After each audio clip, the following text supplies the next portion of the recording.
بینەرانی بەڕێزی تلویزیونی کۆمەڵە لە بەرنامەی تەندروستی هاتوونەتەوە خزمەتان. سڵاوی خۆم و باقی هاوکارانم پێشکەشتان. بەڕێزان، بۆ ئەم جارەمان بابەتێکمان ئامادە کردووە بۆتان لە ژێر ناونیشانی ئەوەی کە 11 ئەفسانە لەسەر نەخۆشی COPD کە متاڵعایکە تاقیقاتێکە کە کراوە. ئەو کەسێک کە تاقیقاتەکەی نووسیوە یارمەتی وەرگرتووە لە دوودانە دکتۆر، یەکێکیان لە نیویۆرکە، یەکێکیشیان لە کانادا لە شاری تۆرۆنتۆ، بۆ ئەوەی کە نووسەرێکی علمیە، بۆ ئەوەی کە ئەو بابەتیە ئەو مەطلەبیە علمی بێت، لە چوارچێوەی علمە بێت، لەوان کەڵکی وەرگرتووە. نەخۆشی COPD معموڵەن لای خۆمان لە خەستەخانەکانە ئەگەر بڕۆین، بەتایبەت لە ئەو بەشانەی کە بەشی هەناسەس، بەشی داخڵیە، جاروباریش لە ICU یا لە CCU بەتایبەت لە بەشی دڵە، ئێمە ئەو کەلیمە ئەبینین کە لەسەر لە پشت سەری نەخۆش لەسەر دیوارەکە کاتێک کە ناوەکەی نووسراوە لەژێر ناوەکەی تەشخیص ئەوە نووسراوە. COPD هەروەکە لەم وێنێشە ئەیبینن نەخۆشیکە کە ڕەبتی هەیە بە سیەکان و ئەو لولەگەرەی کە هەوا ئەبەن بۆ سیەکان و هەوا ئەدرگێتە دەرەوە. COPD کە نەخۆشیکی درێژخایەنە، وەکو نەخۆشیکی درێژخایەنی تەنگبوونی لولەکانی هەواس لە سیەکانە، بەڵام هەروەکە لەم وێنە ئەیبینن لە لای سەرەوە، لە لای ڕاستی وێنەی ڕاست لە سەرەوە کە وێنەی چەپ هەرسیەکانە، بەڵام لە وێنەی دەستی ڕاستە ئێمە ئەبینین ئەو لولەی هەوایی هاتووە لە کیسەگەرێکە. ئەو کیسەگەرە ئالوێلی پێڵێن، کیسەگەرێکی هەواییە. ئەو کیسەگەرە ئەگەر کەسێک کە تەبیعی بێت، یعنی سیەکانی تەبیعی بێ بەجیان، بەڵام ئەوەی کە ئەیبینین لەو بەشەی کە سوور بووگە کاتێک کە تووشی ئیلتیهاب بوێت یا ئەم نەخۆشی COPD تێتە پێشەوە، ئەو کیسەگەرە ناتەقێ، بەڵام ئەوەی کە دانەدانن بە حاڵەتی مەجموعەیەک یانە چەندانێکیان کووە بنەوە وەکو چەندانێک دەرنەتیجە ئەو هەوای کە لازمە بۆ هەڵمژین چە بۆ دانە بێنە دەرەوە، چون هەوای کە ئۆکسیژنە تێتە ناوسیەکان لەوێ بەرەو ناو خوێنەچێت و خوێنیش ئەو ئۆکسیژنە ئەگەینێ بە تواو ئەندامەکانی لەشە.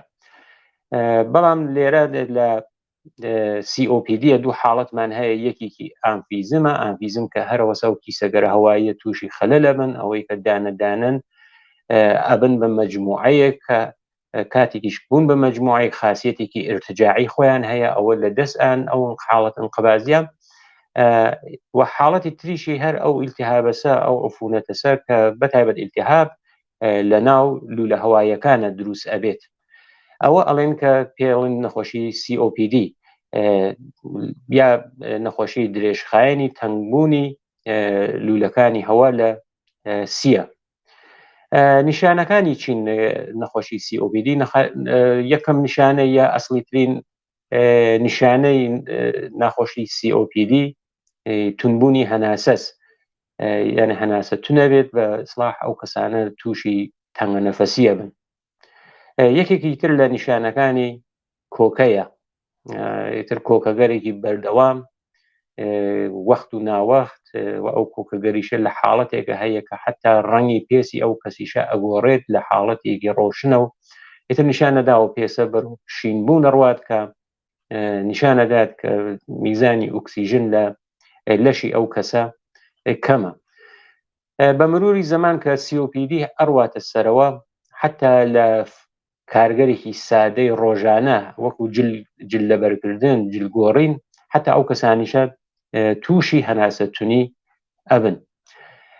هەروەکە وتم ئەم مەقالە 11 ئەفسانەی وتووە کە باوە لەسەر ئەم نەخۆشیە کە لە دوو دکتۆری هەناسەیش دەستگای تەنەفوسی یارمەتی وەرگرتووە، و ئەو 11 ئەفسانەش کە شتێکە کە بە واقعیەت و دوورە، شتێکە کە باوە ناو کۆمەڵگا، بەڵام تا چەندێک سیحەتی هەیە ئەوەیە داگەبەر لێکۆڵینەوە و باس.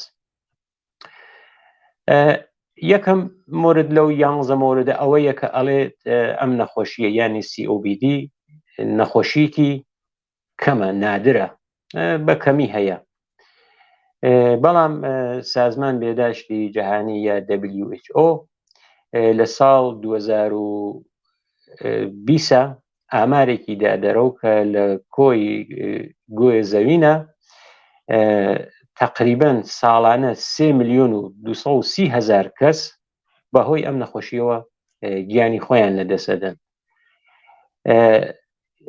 تقریباً لە دنیایشە سێهەمین هۆکاری مەرگ و میرە لە ناو نەخۆشیەکانە. لە ئامریکا کە ئەوان کەمێک دقیقتر و ڕێزتر وردەبنەوە لەسەر ئامارەکان، لەوێت چوارۆمین علەتە. لە واقعا لە کوردستان یا لە ئێرانە ئامارێکی دروست لە بەردەسا نییە، بەڵام بەپێی ئەوەی کە هەم علەلەکەی هۆکارەکان کە چینەوە نەتووشەوانە هەیە لەوێش زۆرە، ئەتوانێت ئەگەر لەو ئامارەی کە دراوە وەکو نسبەتە جیهانیەکەی ئەگەر زۆرتر نەبێت کەمتر نییە. نیشانەکانی چین؟ نیشانەکانی ئەوەیە کە کۆکەی درێژخایەنیان هەیە، هەناسەیان تونە بێت، جیا لەوەیشە خەڵت یا بەڵخەمی سینەیان زۆرە بێتەوە، وە سینەیشیان لە کاتی هەناسە کێشانە یا لە حاڵەتی ئیسراحەتە حاڵەتێکی خیزەی هەیە، یانە دەنگەکەی وەکو خسخسە. ئەوە حاڵەتێکە کە هەڵەگەڕێتەوە بۆ ئەو لوولە گەر هەواییە یا ئەو کیسەگەرەی کە تووشی مشکل بوون، ئەو هەناسەیانە هەناسەیەکی دەنگدارە. بۆ ئەوەیشە ئەم نەخۆشیشە دیارە ئازمایش کردێ فەحسیان هەست، ئازمایشەکەیشی ئەوەیە کە دەستگایەکە بەناو ئیسپیرۆمتری کە میزان ئەو قدرت بڵین قدرەتی دەستگای سیان، دەستگای هەناسەیان ئەنازاگرن. هەروەکە لەم وێنە ئەیبینن ئەمە ئیسپیرۆمتریکە کە دیجیتاڵە، ئانالۆگەکەیشی هەیە، بەوە ئەنازاگرن کە قدرەتی سیوە و ئەنازەگیریە کە تا چه حدێک ئەو نەخۆشیە چووەتە پێشەوە. دوومین بابەتێکە باوە لە ناو کۆمەڵگا ئەوەیە کە ئەڵێت تەنیا ئەوانەی کە جگەرای کێشن تووشی ئەم نەخۆشیە بن. بەڵێ هۆکاری سەرەکی ئەم نەخۆشیە جگەرەیە، سیگارکێشانە، بەڵام هۆکارگەرێکی تریش هەن جیا لە جگەرەکە یەکەم هۆکارە، سەرەتایی ترین هۆکارە. ئەو هۆکارەکانتر بریتین لە پیسی هەوا، هەروەها بازی شوێنگەر هەیە، لەوێش پیسی شوێنی کارە. ئەو پیسی شوێنکارە ئەو غازاتە، ئەو گازاتە یا ئەو تەپ و تۆزەی کە لەوێ هەیە، ئەوانە ئەتوانێت هۆکار بێت بۆ نەخۆشی COPD یا ئەوەی کە ئەبینین ئەو خۆڵبارینیشە کە ماوەی چەند ساڵە ئێتر وەکو حاڵەتێکی عادی گردووەتەوە بەخۆی، ئەوەش یەکێک لە هۆکارەکانە. عفونەت ئەتوانێت هۆکار بێت بۆ تووشبوون بە نەخۆشی COPD و بازێ جۆر لە نەخۆشی ئاسم. تقریبا ئەوەی کە وتمان جگەرەکێشان هۆکاری ئەسڵیە، بەڵام 10 تا 20% ئەو کەسانەی کە تووشی ئەم نەخۆشیە بن هیچ کاتێ لە ژیانیانە جگەرەیان نەکێشاوە. دووکەڵی دەست دووەم تر ئەو دووکەڵە ئەتوانێت وتم دووکەڵی شوێنی کار بێت، ئەو گازاتەی کە هەیە یا دووکەڵ یا تەپ و تۆزێک کە هەیە لەو شوێنگەرە ئەتوانێت هۆکار بێت بۆ تووشبوون بە نەخۆشی COPD. هەروەها پیسی هەوا و ژینگەیە کە ئەوەشی یەکێک لە هۆکارەکانە. یەکێکی تر لە ئەو هۆکارانەی کە تاقیقیشی لەسەر کراوە و علم تەییدی کردووە، ئستعدادی ژنێتیکیە، یانێک کەمبود ئەنزیمێکە بەناو ئالفا 1 ئانتیتریپسین کە بینیویانە لەو کەسانێک کە نەخۆشی COPD-یان هەیە ئەم ئەنزیمە دابەزیوە، میزانەکەی کەمترە. ئەنزیم ئالفا 1 ئانتیتریپسین ئەنزیمێکە کە محافزەتیە، یعنی لە وەکو ئەنزیمێکە کە تەرەشح کردگە لە لەشە بۆ ئەو حاڵەتێکی حفاظەتی دفاعکات لە لەش کاتێکە عفونەت بێتە پێشەوە. لەو کەسانەی کە COPD-یان هەیە ئەم ئەنزیمە ئەنزیم ئالفا 1 ئانتیتریپسینە دابەزیوە. سێوەمین شتێ باو کە هەیە ئەڵێت کە تەنیا بە ساڵە چوان تووشی COPD ئەبن. مسەڵەمەن لە ناو ئەوانە COPD ها لەسەرەوە لە کەسێکە ئەڕوا دەسەرەوە لە ئەسڵیشە COPD تر لە ساڵەکانی 50 تەمەنە و لە دەهەی 50-60 دەست پێکات، بەڵام ئامارگەریش هەیە کە نیشان ئەدات جیا لەوانەی کە تەمەنیان ئەڕواتە سەرەوە، ئەڵبەتە نە تەمەنێکی زۆر زۆر سەر، چون وتم لە سەرەتاکانی ناوەڕاستی 40 بۆ 50 و ئیتر لە دەهەی 60 ئەمرە خۆی نیشانەدا. بەڵام لە وڵاتی ئەمریکا ئامارێک هەیە ئەوانەی کە ئەم 22 تا 42 ساڵ نیشانەدا کە 2% لە پیاوان یا 4% لە ژنان تووشی ئەم نەخۆشی COPD بوون. یا ئامارێکی تریان هەیە کە لە نێوان 18 تا 24 ساڵە کە 2% پیاوان و 3% ژنن، کە ئەوە نیشانەدات فقط ئەو نەخۆشی COPD لە ئەوانەی نییە کە تەمەنیان ئەڕواتە سەرەوە، بەڵکە لە لاوانیشە ئەتوانێت ببینرێت. کەسانێکە تر تەمەنیان بەرەو 50 ئەڕوات ئەو ئەنزیمی ئالفا 1 ئانتیتریپسینە دابەزێت. کەمبوونی ئەو ئەنزیمەیشە یەکێک لە هۆکارەکانە کە هۆکارێکە بۆ تووشبوون بە COPD کە هەر لە ژێر تەمەنی 50 ساڵیە و ئەو ئەنزیمە کەمەکاتەوە، بەتایبەتیتر ئەوانەی کە زۆرتر کەمەکەن و مستعدن بۆ تووشبوون بە ئەم نەخۆشیە. چوارمین مۆرد کە باسی لێکات ئەڵێت COPD فقط سیەکان لەژێر کاریگەری خۆی ئەگرێت، یعنی باقی ئەندامەکانی لەش مشکلەیەکیان نابێت. ئەمێشە وتویەکە ئیشتبایە، شتیوان نییە، چونکە COPD خۆی لەگەڵ نەخۆشیگەرێکی ترە وەکو نەخۆشیەکانی دڵ، سەرەتانی سیەکان، فشاری خوێن، ئەوەدە فشاری خوێن لەسەرەوە بێت، هەروە پووکی ئوستخوان و دیابەتیش ئەتوانێت هاوڕا بێت یان بێت، یا ئەوەی کە جگەرەکێشان هۆکارێکە بۆ تووشبوون بە نەخۆشی دڵیش، جیا لەوەی کە COPD جگەرەکێشان یەکێک لە هۆکارەکانی نەخۆشیەکانی دڵیشە. یانێ تووشبوون بە COPD ئەتوانێت احتیماڵی نەخۆشیەکانی تر ئەوەی کە وتم ئەم فشار خوێن بڕواتە سەرەوە، شێرپەنجەی سی یا پووکی ئوستخوان لەسەر ئەوانیشە ئەتوانێت دەور و نەخشی بێ، یا لەگەڵ ئەوانە پێکەوە کەسێک ئەتوانێت ئەو نەخۆشیگەریە پێکەوە بێت. پێنجم شت کە ئەڵێ کەسانێک کە بە COPD تووشە بن ناتوانن وەرزش بن. ئەمە واقعیەتی هەیە، یعنی ئەو کەسانێک کە ئەزان ئەو ناڕەحەتیانە هەیە چونکە لولەکانی هەوا تەنگە بوون، کاتێک کە وەرزشەکەن ئەو خیزەخی سینگیانە زۆرە بێتەوە، ئەکەفنە کۆکە هەوای بەدەنیان ئۆکسیژنە لەشیان کەمە بێتەوە، ڕەنگیان هەڵەگەڕێتەوە بەرەوشینی. واقعەن بۆ ئەوان وەرزش بۆیان وایە کە ئەمە وەکو حاڵەتێکی سەم وایە، بەڵام ئەو دوو دکتۆرە تەوسیاکەن کە حتممە وەرزش ئەتوانن ڕانەماگەرێک بگرن، ئەو وەرزشکەرەی کە مناسبە بۆیان، کەسێک کە ڕانماییان بکات بۆ ئەوە فشاریان بۆ نێت، هەناسەیان سەختترەوە نەبێتەوە، نەفەس کێشاننیان سەختترەوە نەبێتەوە، ئەتوانن وەرزش بکەن، چون وتوێ وەرزشیش خۆی ئەتوانێ هەم حەجم ڕیە بواتەبان یانە حەجم زەرفیەتە ئەوەی کە هەوا لە خۆی ڕابگرێت وەکو تەقویەتی ئەو سیەکان کات تەقویەتی لولە هەواکان بکات یا ئەوەی کە ئەو علایەمەی کە هەیە ئەوەی کە وتمان کۆکە هەناسە تونی ئەوانە ئەتوانێت و علایەمیشە خەفیف و کاتە و بیان هێنێتە خوارەوە بە تەوسیە کردووە حتمەنە ڕانمای وەربگرن لە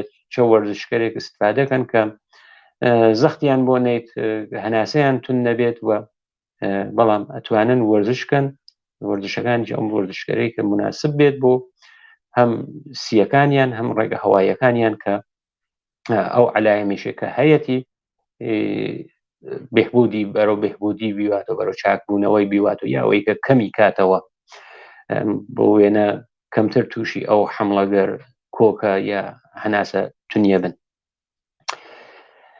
ششم شت ئەڵێ کە COPD هیچ دەرمانی هین نییە کە ئەڵێ خۆشبەختانە ئەمەشە ئەفسانەیە و دەرمانی هەیە و دەرمانەکانیشی جۆرا و جۆرن هەم ئەتوانن لە دەرمان دەوا کەڵک وەربگرن ئەتوانن لە تەوانبەخشی کەڵک وەربگرن ڕژیم غەزایی خواردنەکانیان واکسنیش هەیە واکسن بۆ بازی نەخۆشیەکان بەست ئەو واکسن گەرسە بۆ وێنە بۆ ئەنفڵانزا یا بۆ وەکوم کۆڕۆنا کە دروست بوو ئەوانە ئەتوانی یارمەتی دەربێت بۆ تەوانبەخشی دیارە لەم مەطلبە شتێک وایە نەوتووە بەڵام بۆ تەوانبەخشی ئەتوانن پەرداخێ بێرن ئەو پەرداخە نیوەی کەن لە ئاو نەی ئەگەر نەی بوو زۆر باشە ئەگەر نەی نەبوو هەر ئەو خوتکاران ئەو قسمەتیەوە پلاستیک و جۆهرەکەی دەربێن سەرەکەی دەربێن ئێتر وەکو حاڵەتی نەی ئەو کەسانە ئەتوانن لە ڕۆژە چەند جار ئەو لیوانە بێرن کەوت نیوەی کەن لە ئاو نەیە یا ئەو قەڵەمە کە دۆری دەریە وەکو نەیتر ئەتانن تریپیەکەن ئەوە یەکێک لە ڕێەکانە کە ئەتوانێت یارمەتی دەربێت یەکی تر لەو ڕێگەگەرە کە ئەتوانێت هەر تیزانە کەسانێک کە تیزانیش نەبوو هەر بە نایلۆنێکی فرێزریش ئەکرگێت ئەتوانێت ئەو نایلۆنە یا تیزانگە بگرێت بەم حاڵەتە فوی تێکات کە خاڵی کاتەوە فوی تێکە ئەو تیزانگە یا ئەو دڵق نایلۆنە بۆ حاڵەتە تەقویەتی ئەو سیگەرخۆیە بکات یا ئەگەر کەسانێکیش کە خەڵتی سینەیان زۆرە بەڵخەمی زۆرە ئەو ئەبێتە بێ یەکێکی تر یارمەتیان بدات کە ئەو یەک نەفەرە باتە ناوشانیانە لە خوارەوە بەرەو سەر بێتە سەرەوە حاڵەتی دەستیش کە ئەیگرێت ئابەم شێوە بێت یانێ لە خوارەوە بۆ سەرەوە کاتێکە بە فەرز بەشی خوارەوەی ناوشانی زربەی دووم باتە تەرەف بەرامبەری ئەمبەر ئەوبەر بەم حاڵەتە ئەوە ئەتوانێت یارمەتی دەربێت ئەگەر سینگی خەڵتێکی زۆری هاتیە ئەو خەڵتگەرە بەرەو تەخلیە بڕوە بەڵام دەرمانگەرێکی تریش هەیە ئەو سپرەیگەرە یا و پمپگەرە هەیە بۆ هەناسە ئەوانە هەیە سترویدە کورتیکۆ سترویدەکان هەیەن کە ئەوانە یارمەتی دەرن هەم ئەو تەنگی نەفەسیە کەمەکەنەوە کۆکەکە کەمەکەنەوە ئانتیکولینێرژیک یان ئەوانەی کە زد ئسپاس من زد ئەو تونبوون مایچەگەرنە مایچش لەکەنەوە ئەوانیشە یەکێک دەرمانەکانە ئۆکسیژن دەرمانیە کە ئەوەیشە ئەتوانێت خۆی یارمەتی دەربێت لە مەراحلێکی زۆر سەختیشە پەیوەندی سیە یا ئەوەی کە ئەو ئەنزیمە کە وتمان ئالفا یەک ئانتیتریپسینە ئەویش ئەتوانن تەقویەت بکرێت و ئەوانە ئەتوانێت لە ڕێگەری دەرمانی نەخۆشی COPD بێت. من مورد ئەوەیە کە ئەڵێت COPD هەرو ئاسمەیە دروستە کە هەردووکیان جز و نەخۆشیگەرێکن کە ئەو لولەگەرت ئەبەسرێن لولەکان هەوا ئەبەسرێن یا تونە بنەوە بەڵام جیاوازیگەرێکیان هەیە ئاسم لە مناڵانە دەست پێکات، یعنی لە تەمەنی مناڵی و دەست پێکات، حساسیت یا ئالێرژی، ئیلتیهاب، ئەوانە سەرچاوەکانیە. بەڵام COPD کە هەروە وتمان لە مناڵیە دەست پێ ناکات، لە تەمەنی نزیک بوونەوە بە 50 ساڵگی 50 ساڵی ئەوە دەست پێکات، یا ئەتوانین بڵێن بە شێوەیەکی عام لە دەهەی 60 تەمەنە دەست پێکات، و ئەو کەسانیشە زۆربیان جگەرە ئەکێشن، سکار ئەکێشن. لە COPD-ە نەخۆشیەکە هین ئەو کیسەگەر هەوایەسە، ئەو ئالوێلگەرەسە کە وتمان ئەو ئالوێلگەرە دانەدانن، بەڵام ئدغامەوە ناویەکە ئەو خاصیەتی خۆیانە لە دەست ئەدەن، کە ئەو خاصیەتیشە چۆن خاصیەتی ارتجاعیە لە دەستێنن بەهۆی دووکەڵی جگەرە. بەڵام لە ئاسمە نەخۆشیەکە هید ئەو لولە هەوایەکانە، یعنی ئەو لولە گەرەسە کە هەوا تێرێت و هەوا ئەبات، جیا لەوەیشە ئیلتیهاب ئەو ڕێگە هەوا بەرگەرسە، ئەو لولە گەرەسە کە لولەگەر هەناسە یا ئەو بڕۆمشگەرەسە کە ئەوە لە ئاسمە ئەبینرێت. بەڵام ئەو نیشانەکانی ئەتوانێت وەکو یەک بێت، دەرمانەکانی درێژ ماوە و کورتمایە ئەوەیشە ئەتوانێت جیا بێت. مەبەست ئەوەیە دیارە نیشانەکانی زۆری وەنە یەک، بەڵام جیاوازییان هەیە. کەسێکە COPD بێت ئەوە نییە کە حتمەنە ئاسمی هەیە، ئاسم تەفاوتگەرێکی خۆیشی هەیە، دەرمانەکانیشیان دیارە جیاس. هەشتمین شتێک کە لێرە باسی کرەوە توی کێشی لەش تەسیرێکی نییە لەسەر COPD-ە، وتی ئەمیشە غەڵەتە. ئەگەر وەزن لەسەرەوە بێت ئەتوانێت تووشبوون بە COPD بواتە سەرەوە. ئەگەریش ئەو کەسانی حتا ئەگەر COPD-یان بێ کێشیان لە خوارەوە بێت، ئەو نیشانەگەر ئامفیزمە، ئەو هەناسە تونیە، ئەوەی کە ئەو کیسەگەرە تەقێت و ئەوێ بە یەک کیسە، عەلایمە پیشاگەهیەکانی کەمترە، خۆی کەمتر نیشانەدات بە چاو ئەوانەی کە قەڵەوتر بن. ئەوەیشە ئەو نەزەریە ئاوە بە غەڵەت خستووەتەوە. نۆم شت ئەڵێت ئەوانەی کە تووشی COPD بوون، ئێتر تەرکردن و لابردنی جگەرە سوودێکی نییە ویان فایدەیەکی نییە. ئەڵێت کە ئەمەیشە ئەفسانەیەکی ترە، و یەکێک لەو دکتۆرگەرە کەوتویە کە هیچ کات بۆ لابردن و تەرکردنی جگەرە درەنگ نییە، چونکە جگەرە کێشان هەم ئەو نیشانەگەرە ئەو تەشتی دەکاتەوە، تونترەکاتەوە، یعنی کە COPD بێت ئەو کاتیش جگەرە بکێشێت، ئەوە هەناسەی نیشانەکان تونترەکاتەوە، و هەروەها عەمەڵکردی ڕێژ تێر دەخوارەوە.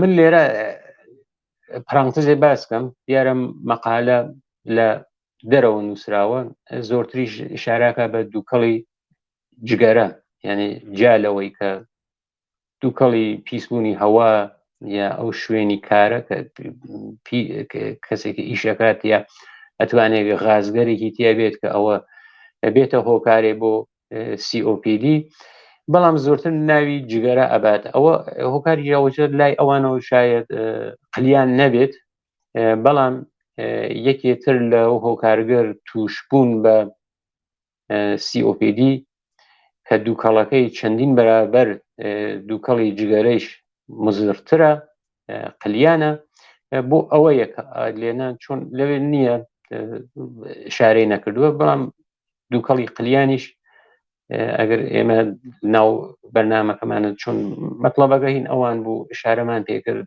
فقط جگەرەی وتووە، بەڵام هیچ فەرقێکی نییە. دووکەڵی قلیانیش تەماکوی قلیان ئەگەر حتمەنە خراپترە، ئەگەر ئەنازەی جگەرە نەبێت خراپتر لە جگەرە کێشانە. داهەمین مورد ئەڵێت کە تەنیا نیشانە یا تەنیا عەلامەتی COPD هەناسە نییە، تەنگی نەفەسیە، ئەڵێت کە بەڵێ نیشانەی ئەسلی هەناسە نییە، بەڵام تەنیا نیشانە نییە. نیشانەکان تریشی هەیە، وەکو ئەوەی لە خەوە مشکڵاتێکیان بۆ بێت پێشەوە، ئستراویان بێت، لە ڕاوکیان بێت، تووشی ئەفسوردگیەوە لە حاڵەتگەرێکیشە ئەتوانێت ئەگەر شدەتی ئەو کەسانێکی تر ماوەیەکی زۆر ئەو نەخۆشییانە هەیە، حتا تووشی زەواڵی شناختی نەخۆشیگەر حافزە و بیرکردنیش ئەوانە بن. کە نووتێ نیشانەکان تریشی ئەوەیە کە دیارە هەر هەناسەتونی نییە، کۆکەیە، بەڵخەمە یا عفونەتگەرێکی هەناسەس.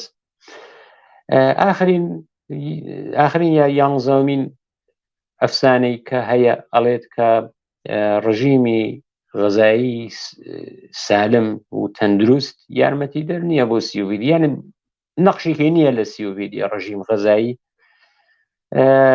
متاڵعاتێک کراوە لە 2020 کە وتێوانە ئەگەر ڕژیمی غەزایی سالمتر بێت، یان چۆریەکەی کەمتر بێت، گۆشت کەمتر بێت، زۆرتر لە سەوزی و مێوە ئیستفادە بکرێت، تووشبوون بە نەخۆشی COPD کەمترە. هەروە وتویە کە ئەگەر شێوەی سەرک زندگیش بگۆڕیت، شدەتی عەلایەم تێتە خوارەوە. مەبەستیەوەیە کە جم و جۆڵ، ڕێگە چوون، پیادە ڕەوی تا زۆرتر لە شوێنێکە بە حاڵەتێکی ئیسدانیشتن بێت یا فعالیت و جم و جۆڵ کەم بێت، ئەوانە ئەگەر کەسی جم و جۆڵی بێت حرەکەت کات، ئەو شێوەی ژیانیە بگۆڕێت، دەور و نەخشێکی موسبەتی هەیە لە ئەوەی کە ئەو عەلایەمە لە نەخۆشی COPD کەمەوە بێتەوە. بینەرانی بەڕێز، لێرە هاتینە کۆتایی بەرنامەی ئەم جارەیشمان. هیوادارم کە جێگەی ڕەزامەندی و ڕەزامەندی گلایتانی وێت لێرە لەلایەن خۆم و باقی هاوکارانم ژیانێکی پڕ لە شادی و تەندروستیتان بۆ بە ئاواتە خوازم.